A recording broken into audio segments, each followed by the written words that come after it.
So for question number 2, what is one thing that you wish could have been different during your high school years, or at least, or one thing that you wish you could have done differently? Jesus. I wish I had joined more clubs other than the video game one. Because the video game one came around like in the last year that I was around. Mm. And also hearing about, because I have a younger sister who also went to Curie. She just graduated. Congrats. Nice. And Woot woot. and so yeah, like hearing about all the different clubs that are there now, and just all the different trips that you can take if you have the right credits and all that stuff. Mm. I think it would have been really cool to like have those experiences at a younger age. But to be fair, you gotta remember, Jesus, like back then we didn't have that much money, and they gotta do everything they can to keep these kids up in the school. That's true. That's true. Do you have any things that you would change? I think for me, I kind of wish I was more accepting of myself back then, because I'll be transparent with y'all. Like I was nervous starting high school because middle school did not really go so well, and so I'm just like like I don't know really what to expect, and so when I got into high school, I was just like. I had a template that was going to be the same old thing from middle school, except the difference was be 4 years rather than, just the other. I think at that time I only did like 3 or 2. So I don't know, one more extra year of nonsense. But it actually wasn't. Like I can say for a fact that my high school year was actually pretty awesome. And the only reason it was because of the people. I just wish that I was more accepting of myself because, my identity got shrunk down being, kind of labeled almost like a follower. Like I think one of the most devastating comments I ever got was when I came across a student from I don't know one of the classes that one of my other best friends is in, and we met like trying to just do public transportation. I was trying to get home, and she didn't know my name. And I could have been mad about that. Like you don't know my name. It's like that didn't bug me. What bugged me though was what she replaced it was for. She said, you're, his sidekick. And I told her, I'm like, well, yeah, my name is this, and that. And then she steadily kept putting that in my face. So I was just a sidekick. And, I struggle with confidence. I can say that openly. I do struggle with that. And back in high school, I tagged myself along with those that I honestly thought was really cool people. And I think my sense of identity got diminished when I'd be next to one to a point where it's just, I was just the plus one. And especially on the female side of things, just he's, the guy's best friend and just things like that. And I really didn't have a sense of identity. And so admittedly, I'm struggling with trying to get my sense of identity now because I kind of didn't have a sense of one back then. And I really wish I kind of formed it. If it at least got formed a little bit then, it wouldn't be that much of a struggle like it is now to try to find it. So that's definitely something I probably could have done different. You should have hit her with, do you know who I is? Okay, yeah, not on this podcast. It'd be nice if we're gonna do that other one. Then yeah, I'll probably get a little mean there. For me, I think now I know we talked about this in the last episode about not to have any regrets, especially because with the I would say the knowledge or the wisdom that you have at whatever part of your life, you can't compare it to where you are now. But I would say if I could change things, if 29-year-old Richie could go back and change something of my high school years. Now, I don't regret it, but I do wish that me personally, I would have done it differently. So, this is not to offend anybody. But for me, I've always been a lone wolf, like I've talked about it in different episodes. And it's always been hard for me to kind of, get into like friend groups or even, make friendships with people. I've always kind of preferred just to be on my own. That doesn't mean I'm a loner or, I'm lonely or anything like that. So when I got to high school, it was hard for me to really integrate myself, especially within the research group. Because, like I mentioned in the previous episode, I was the only visually impaired student in middle school. So, I kind of fought really hard the stereotypes that people would try to put on me for, that blind people are like this, blind people are like that. And as a 14-year-old, I did kind of carry that in my mind that I was like, I'm not like those blind people. You get me? So when I got to high school and I surrounded, well, I didn't surround myself. They pushed me to be part of the research room. I did see, everybody kind of hanging around each other. And I was like, I'm never going to fit in because I'm not like them, And it wasn't the stereotypic just cane users, dog users, blind people. It was people like Ian and other people with different types of visual impairments. But still, I always, kind of consider myself. I was like, I'm not part of that, demographic. And for a pretty long while, people of this particular group that we been discussing, they kept, a lot of people would, oh, you should join us, come with us. You never want to hang out with us, and da da da. And I would fight it. Finally, I gave in, and like I said, I don't regret it. I'm not gonna say that everybody within the group was a friend, but I do wish that I, instead of kind of settling to that one group of friends, that I would have kind of put myself out there to kind of meet other people outside of the research room, outside of the community, because it was kind of all new to me to be surrounded by other people that, had these disabilities similar to mine. I got in my comfort zone. So then by the time that we graduated, and like most friend groups happen, people started drifting apart. People went to, different colleges, different paths in their lives.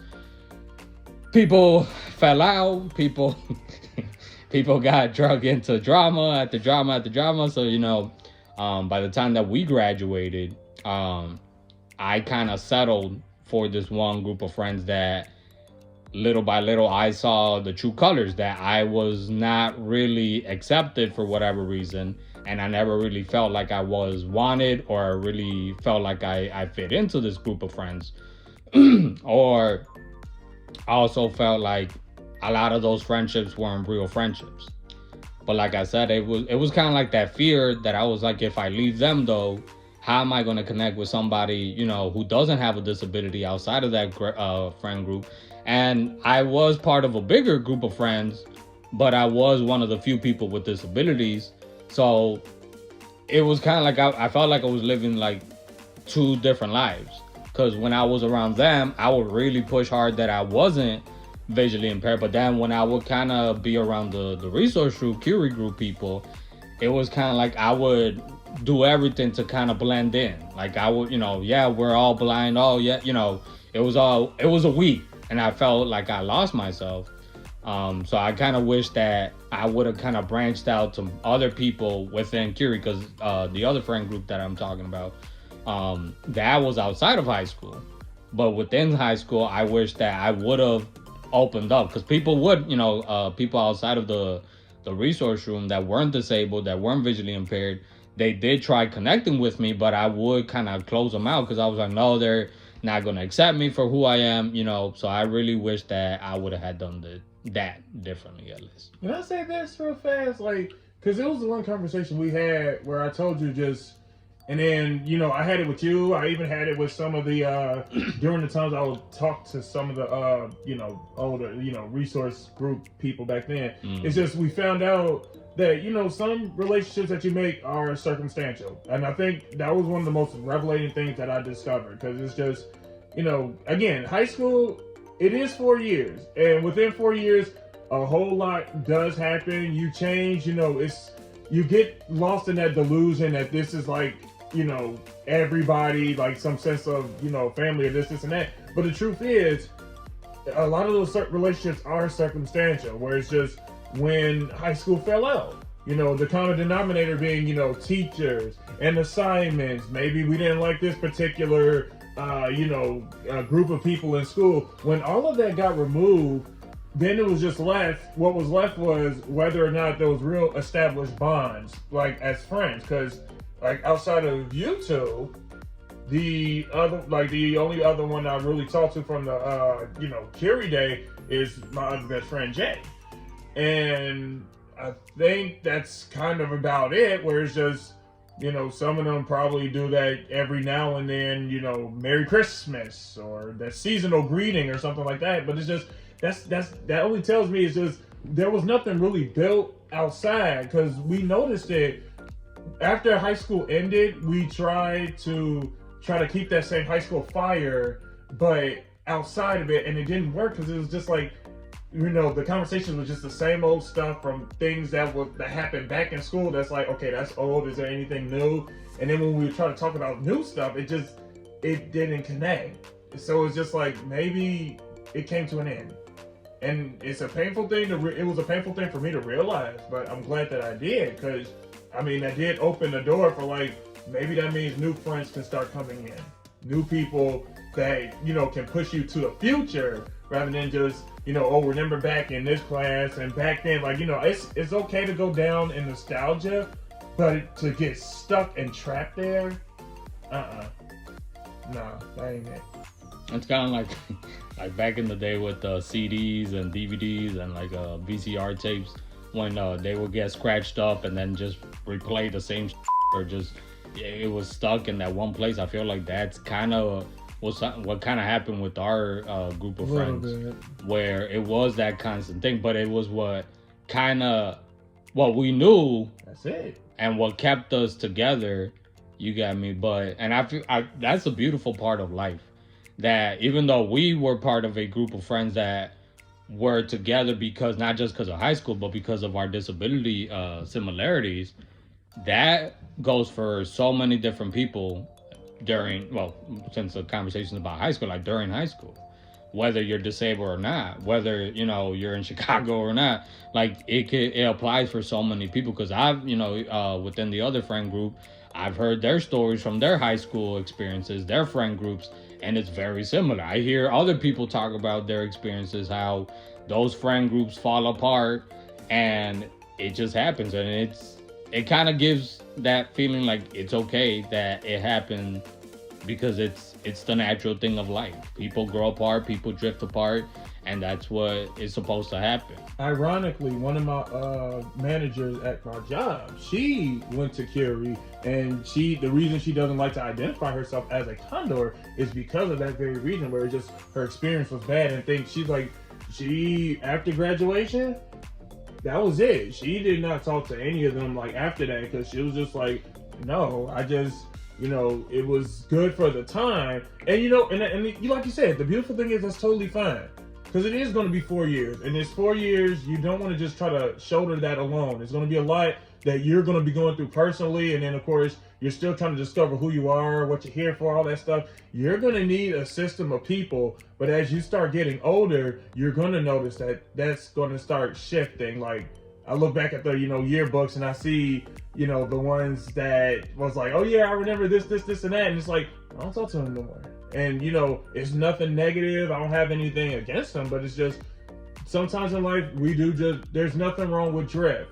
That happens, and then that's totally fine. People go in different directions. It's just, you got to move forward. There's a reason why there's many people in the world. It's just, when other people go out, there's new people that can come in.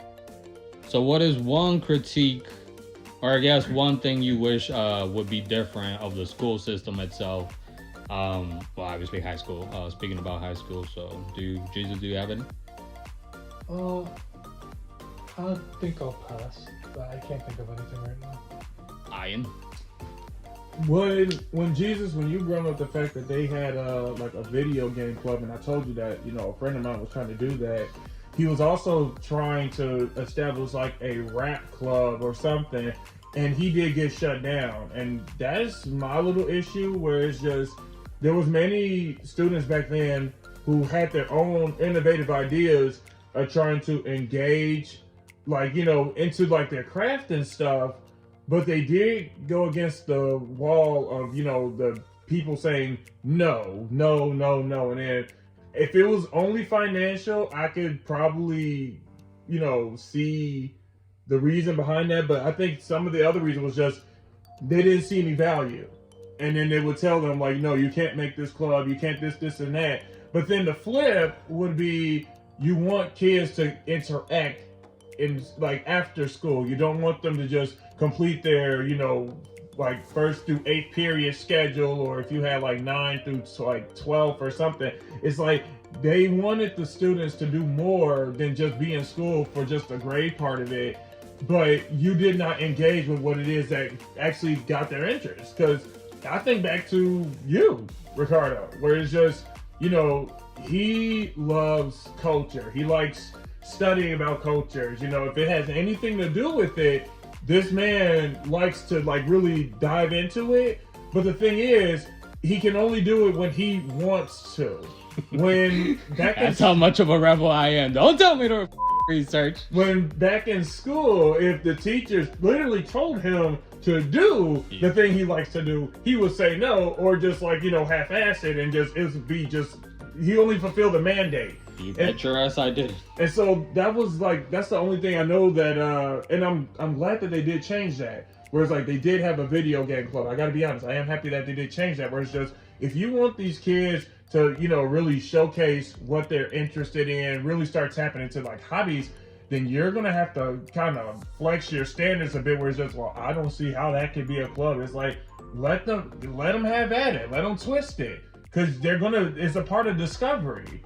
And the worst thing you can do is close the door on discovery, because then they're going to think, well, I guess my interest is wrong, my hobbies is wrong. And it's like, that leaves them just, not interested, and they don't want to do anything. So that's definitely something that still needs to change, because, a lot of these schools don't hire new age teachers. They kind of still got the old mod of just, I got a degree and insert this, and that. And so that's the only thing that they can teach out of, but they don't see anything else for like liberal arts. The fact that music is coming out of school, the fact they're trying to remove sports out of school, like you're taking the fun out of school. Don't do that. Don't do that. For me, I would say more fundings for counseling in a lot of these schools.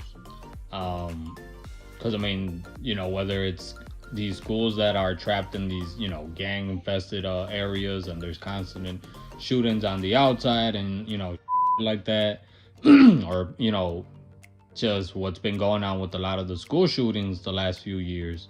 I feel that there needs to be more attention to that. I take it back to, I took some counseling during high school. Ironically, when I got suspended, that's where they found me. I was in the counselor's office. But it was like maybe 3, I think, counselors that we had, or 2.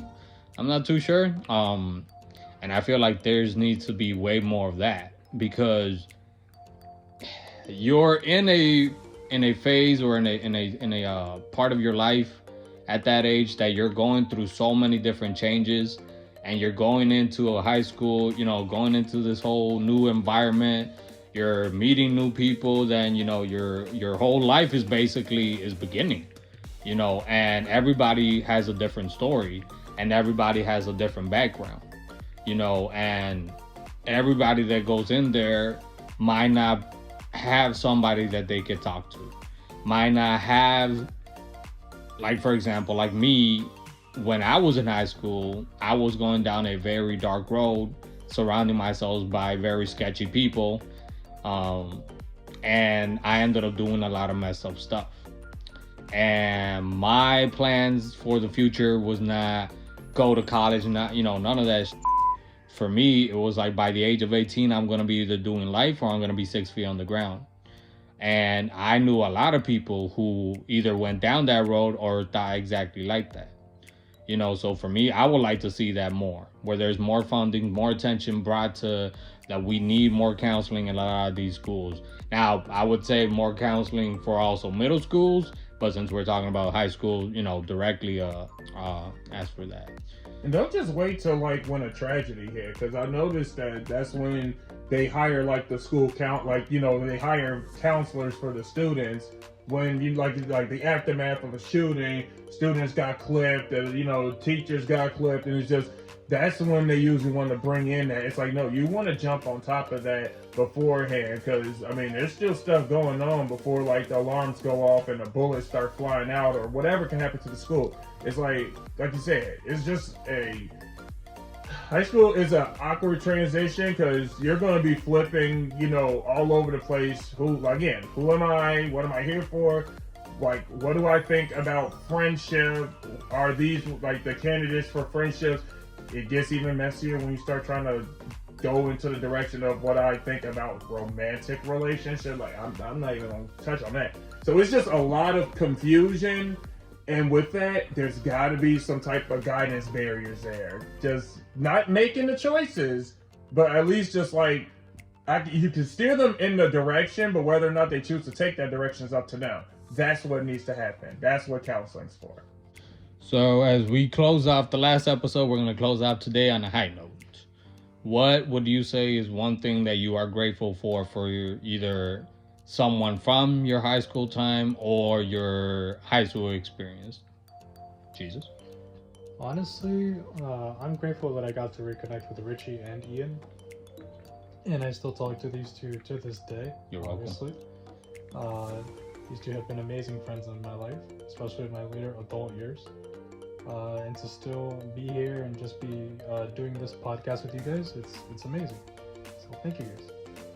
Ian? I think for me, I'm grateful. Again, my whole year was great, but I'm definitely thankful for the people that was around. I know I said it, I think before. I didn't tell you. I told it to my mom, just like my life story, I'm always surrounded by very pivotal people. More or less, whether they have a big role or they have a small role, but I am thankful for the people that I was around. Like, and it wasn't just teachers, it wasn't just those in the resource room in the blind community. Like, even, not even just those in like the regular students on the side of just the music portion, but it's just, I got a variety of experiences and a variety of information from other people. And one of the things I've learned from all of you is that you got to be yourself, where there was many people afraid to be who they were because of the whole fear of what if they didn't accept me, or it's just a disability, they're only going to like me because of that and just be nice. But the ones that I was surrounded by, they saw a person. They didn't see what a person could or could not do and anything like that. They reached for a person. And so even if you was like a jackass and you got the treatment, it had nothing to do with like what you could or couldn't do. It's because of you. And so I did like that, because that's a form of sincerity that's needed. So I'm grateful for high school about that. For me, I would say my gratitude is for 4 people. 2 of them were 2 of the teachers from the resource room. One of them in particular, Miss Conrad, I'm always going to have gratitude to her, because even though she was a hard ass on me sometimes and we didn't see eye to eye, I really did appreciate that, especially during my junior and senior years. She stood up for me a lot. She advocated for me a lot, and I was able to turn to her in some of my lowest moments, and I really did appreciate that. Our mobility teacher, Mr. Vancouver, Mr. Tom, he had a lot of conversations with me that kind of opened up my eyes in the religious aspect of my life, and that kind of started something in me. And last but not least, somebody who actually 2 people. One, Mr. Avalos and Miss Orta, our Spanish teachers. Yeah.